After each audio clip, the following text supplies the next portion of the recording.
Olá, hoje a gente mergulha num texto de quase 2000 anos que fala sobre um tema que, olha, nunca sai de moda: generosidade. E que tema, hein? Sempre atual. Sempre. O nosso material da vez vem de várias bíblias de estudo e o foco é um capítulo bem específico, o oitavo da segunda carta de Paulo aos Coríntios. Uhum. E o nosso objetivo aqui é, assim, tentar entender como esse texto antigo conecta temas como dificuldade, grana, fé e o que realmente significa viver em comunidade, né? Exato. E a gente vai ver que não há só sobre uma vaquinha, um fundo de ajuda. Não mesmo. A discussão é muito mais profunda. É sobre o que nos move, o que nos motiva de verdade. Certo. Ok, vamos situar a cena, então. O apóstolo Paulo está escrevendo para a galera de Corinto, uma cidade portuária, rica, um centro comercial super movimentado. Um lugar de muita abundância, né? Exatamente. E ele está no meio de uma campanha de arrecadação para ajudar os cristãos na Judéia, que, por outro lado, estavam passando por um baita perrengue. Sim. Mas o jeito que ele começa a carta para pedir o dinheiro é totalmente inesperado. Ele não fala uma palavra sobre a riqueza dos coríntios. É o que chama atenção logo de cara. E é aqui que a coisa fica, tipo, maluca. Em vez de dizer, olha, vocês têm muito, então doem, ele vira o jogo completamente. Ele apresenta um exemplo que, na teoria, não faz o menor sentido. As igrejas da Macedônia. O oposto completo de Corinto. Totalmente. Ele descreve essas comunidades passando por uma muita prova de tribulação e uma profunda pobreza, e aí vem o paradoxo.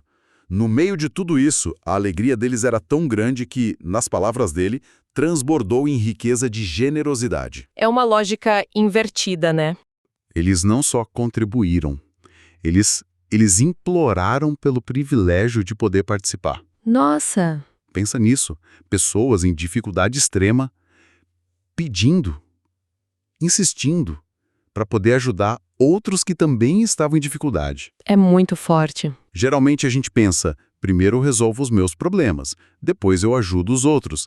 Aqui a lógica é o contrário. Como isso é possível? Qual é a psicologia por trás disso? Essa pergunta é o centro de todo. E a resposta que o texto dá não é sobre a força de vontade ou o heroísmo humano. Paulo não diz, olhem como eles são incríveis. Certo. Ele enquadra a generosidade deles como uma graça de Deus que foi dada a eles.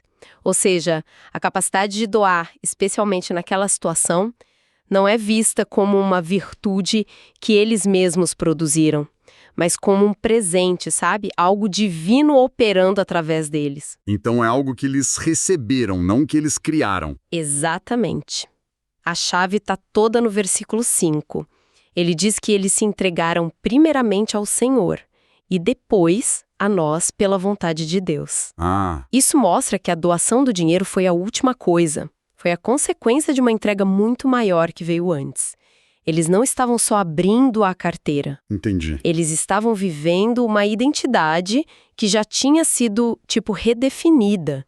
A fonte da generosidade não estava nos bolsos deles, que estavam vazios, mas na convicção. A ação material era só a ponta do iceberg de uma transformação interna. Uau! Então não é sobre se esforçar para ser generoso. É sobre uma mudança de identidade tão profunda que a generosidade se torna uma expressão natural, quase inevitável. Isso. Mesmo que as circunstâncias externas digam o contrário. É uma ideia bem radical. E com esse exemplo poderoso em mente, aí sim ele se vira para os coríntios. Certo. Ele lembra que eles já tinham mostrado entusiasmo, começado a coleta um ano antes. Mas o jeito que eles os chamam para terminar a tarefa é de uma delicadeza impressionante. Ele diz, não digo isto como quem manda. E essa distinção é o que separa a generosidade que Paulo está propondo de uma simples filantropia ou, de um imposto. Ele não está emitindo um boleto. Exato. O objetivo, ele mesmo diz, é pôr à prova a sinceridade do amor de vocês. A motivação é tudo. Ele não está interessado numa contribuição feita por pressão, por culpa ou só para manter as aparências. Ele quer autenticidade. Ele quer uma ação que seja um reflexo autêntico do que eles dizem acreditar. E para dar o argumento final, o porquê de tudo isso, ele não apela para pena nem para culpa, ele vai direto para o coração da teologia cristã. lá no versículo 9. Exatamente, que é talvez o resumo mais denso de todo o Evangelho em uma única frase. Pode ler pra gente. Claro, ele diz: Pois conheceis a graça de nosso Senhor Jesus Cristo, que, sendo rico, se fez pobre por amor de vós, para que pela sua pobreza vos tornasseis ricos. É muito poderoso. As fontes que a gente analisou são unânimes em apontar isso como a motivação definitiva. Não é sobre a necessidade dos outros, por mais real que ela seja. É uma resposta a um ato de generosidade que eles acreditam já ter recebido. Uhum. A doação deles se torna então uma participação nessa mesma lógica de autoentrega. É uma generosidade que nasce da gratidão, não da obrigação. É a ideia da grande inversão, né? Alguém que era rico se torna pobre para que os pobres se tornem ricos. E a resposta a isso é espelhar essa ação no mundo material. Isso. Mas isso me leva a uma questão prática. Se os coríntios, que eram ricos, dessem muito dinheiro aos pobres da Judéia, isso não criaria um desequilíbrio? Tipo um grupo se esvaziando para encher o outro? Essa é uma preocupação legítima e Paulo a aborda diretamente. Ele estabelece um princípio que ele chama de igualdade. Igualdade? E ele é muito claro. A ideia não é que outros tenham alívio e vós sobrecarga. Não se trata de empobrecer um para enriquecer o outro de forma permanente. É sobre um equilíbrio dinâmico, uma mutualidade. Certo. A abundância de um grupo, neste momento, supre a necessidade do outro, mas fica implícito que no futuro os papéis podem se inverter. Hoje você ajuda, amanhã você pode ser o ajudado. É uma visão de comunidade como um corpo só, né? Onde o bem-estar de uma parte afeta todas as outras. Princípio, ele usa uma imagem culturalmente muito forte para eles, tirada do livro de Êxodo, sobre a coleta do maná no deserto. Ah, sim. A citação é: O que colheu muito não teve excesso, e o que colheu pouco não teve falta. A lição do maná era que ninguém podia acumular egoisticamente, cada um recebia o suficiente para o dia. Tentar estocar só fazia o pão estragar. Pois é. Paulo aplica essa lógica à economia da igreja. O propósito da abundância não é o acúmulo individual, mas a suficiência coletiva. O excesso de um não é para o luxo próprio, mas para garantir que ninguém na comunidade passe necessidade. É uma ideia muito bonita, mas também radicalmente contraintuitiva para uma cidade comercial como Corinto e talvez para nós hoje. A lógica dominante é acumular para garantir a própria segurança. Exatamente. E aqui, a segurança está na comunidade, não no cofre individual. Precisamente. Ele está, na prática, redefinindo o conceito de riqueza. A verdadeira riqueza não é o quanto você tem guardado, mas a saúde e o bem-estar da sua comunidade. É uma visão econômica baseada na interdependência. Ok. A base teológica é poderosa, os ideais são altíssimos, mas a gente sabe que boas intenções podem se perder completamente na prática, especialmente quando envolve dinheiro. Sim, com certeza.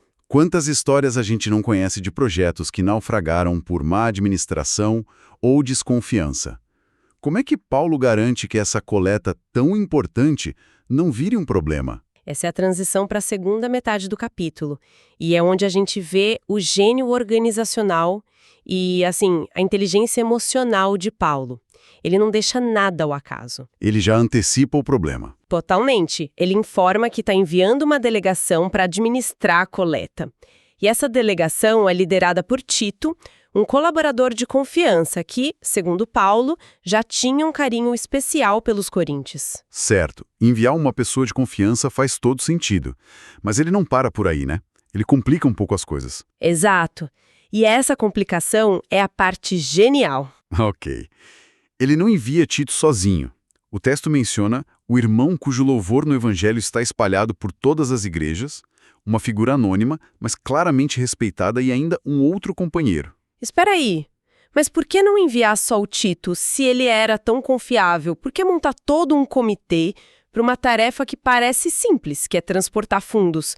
Parece, sei lá, um excesso de burocracia, não? Visto de hoje. Talvez. Mas no contexto da época, essa era uma jogada de mestre em gestão de risco e também de relações públicas. Paulo afirma um motivo com todas as letras. E qual é? Ele diz: querendo evitar que alguém nos censure nesta liberalidade que por nós é ministrada. Ah, entendi. Em um mundo sem transferências bancárias, onde grandes somas de dinheiro eram carregadas fisicamente por longas distâncias, o potencial para suspeita, acusação de desvio ou má gestão era imenso. Claro. Uma acusação, mesmo que falsa, poderia destruir a credibilidade de Paulo e todo o projeto. Então a equipe não era só por segurança física, contra ladrões, mas por segurança de reputação. Exatamente. E tem mais um detalhe que é crucial. Esses outros homens não foram escolhidos só por Paulo. O texto indica que o irmão famoso foi eleito pelas igrejas para viajar com eles. Pelas próprias igrejas. Sim, isso é fundamental. Paulo está deliberadamente abrindo mão do controle total. Ele não está apenas sendo transparente, ele está construindo um sistema de prestação de contas. Certo. Ao incluir representantes escolhidos pelas próprias igrejas doadoras, ele se torna responsável perante a comunidade que ele serve. Ele está dizendo, isso não é o meu projeto, é o nosso. E vocês vão fiscalizar junto comigo. Uau! Isso é um nível de transparência que, olha, envergonharia muitas organizações hoje. Ele está basicamente se submetendo a uma auditoria externa em tempo real, escolhida pelas partes interessadas. É uma aula de liderança. Ele entende que a confiança não se exige, se constrói. E se constrói com sistemas que tornam a desconfiança desnecessária. Faz todo sentido.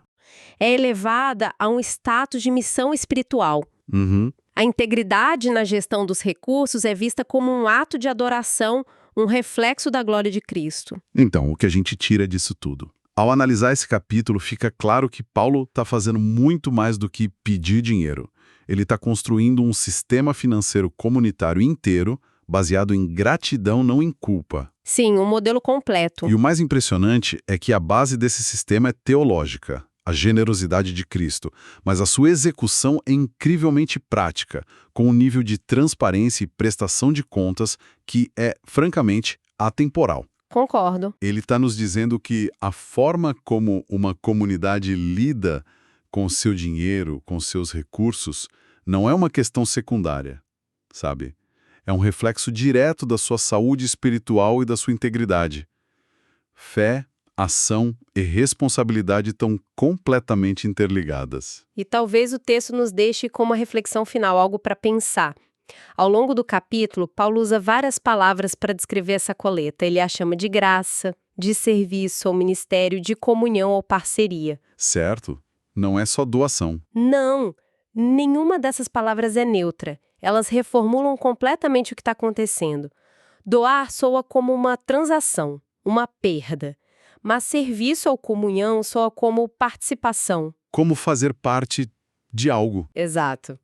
A pergunta que fica é, se a gente passasse a ver a generosidade não como uma transação onde algo se perde, mas como uma forma de participar ativamente de algo maior, de fortalecer os laços da nossa comunidade, de entrar numa parceria, como isso mudaria a nossa perspectiva sobre o ato de contribuir? Muda tudo.